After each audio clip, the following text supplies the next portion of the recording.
एक बार गौतम बुद्ध एक गांव में किसी धर्म सभा को संबोधित कर रहे थे। उसी गांव में एक बहुत गरीब आदमी भी रहता था और वह सभा में आने जाने वाले लोगों के चेहरे देखता था और सोचता था कि जब ये लोग जाते हैं तो इतने दुखी रहते हैं, लेकिन जब ये वापस आते हैं तो इनके चेहरे पर मुस्कुराहट होती है। वह गरीब आदमी वही सड़क के किनारे रहता था और उस गरीब ने सोचा कि भगवान बुद्ध सबकी मुसीबतों का हल निकाल देते हैं, तो क्यों न मैं भी अपनी बात उनके सामने रखूं। ये सोचकर गरीब व्यक्ति भी निकल दिया और वहां जाकर उसने देखा कि सभी लोग लाइन में खड़े रिए हैं और एक एक करके अपनी समस्या बता रहे हैं। भगवान बुद्ध उनकी समस्या का समाधान हंसते हंसते कर रहे हैं।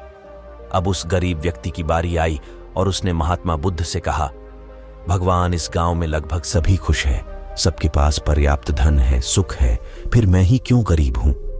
आखिर मेरे पास ही कुछ भी क्यों नहीं है? इस पर भगवान बुद्ध ने मुस्कुराते हुए कहा, तुम गरीब इसलिए हो क्योंकि तुम किसी को कुछ देते नहीं हो। इस बात पर गरीब को बहुत आश्चर्य हुआ और भगवान से बोला, हे भगवान, मेरे पास देने के लिए कुछ भी नहीं है, फिर मैं कैसे किसी को कुछ दे सकता हूं? मेरा तो खुद का गुजारा ही नहीं होता, फिर मैं किसी को भला क्या दे सकता हूं? भगवान बुद्ध ने कहा, तुम बहुत अज्ञानी हो। तुम्हारे पास देने के लिए बहुत कुछ है जिसे तुम पहचान नहीं पा रहे। तुम्हारे पास देने के लिए मुस्कुराहट है जिसे तुम लोगों को देकर खुश कर सकते हो। तुम्हारे पास मुंह है, तुम मुंह से 2 मीठे शब्द बोल सकते हो। भगवान ने तुम्हें हाथ पैर दिए हैं जिससे तुम लोगों की मदद कर सकते हो। ईश्वर ने जिसे ये चीजें दी हैं वह इंसान कभी गरीब नहीं हो सकता। गरीब होना तो सिर्फ तुम्हारा एक भ्रम है, इसे निकाल दो। ये सिर्फ तुम्हारी कल्पना है। इंसान जैसा सोचता है वैसा ही बन जाता है, इसलिए तुम भी ऐसे ही बन गए हो। भगवान गौतम बुद्ध की बातें सुनकर गरीब व्यक्ति बहुत प्रसन्न हुआ और मुस्कुराता हुआ चला गया।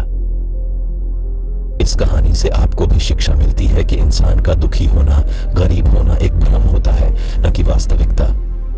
दरअसल आप जैसा सोचते हैं आप वैसे ही बन जाते हैं। आप हमेशा दूसरों की मदद करें, आप कभी दुखी नहीं रहेंगे। दोस्तों, ये थी भगवान बुद्ध और एक गरीब व्यक्ति की कहानी। आपको इस आर्टिकल निश्चित ही कुछ अच्छा सीखने को मिला होगा।